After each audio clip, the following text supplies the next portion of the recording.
Learn how to assign shortcut key to open volume control to increase and decrease volume using keyboard in Windows. Right-click on desktop. Select shortcut.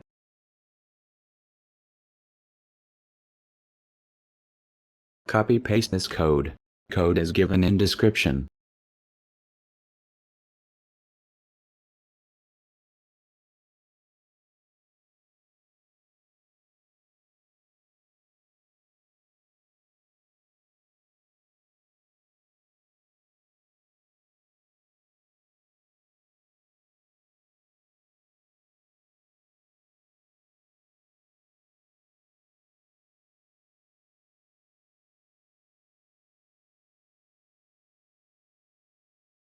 Here, time assigning F7 key on keyboard to open volume control.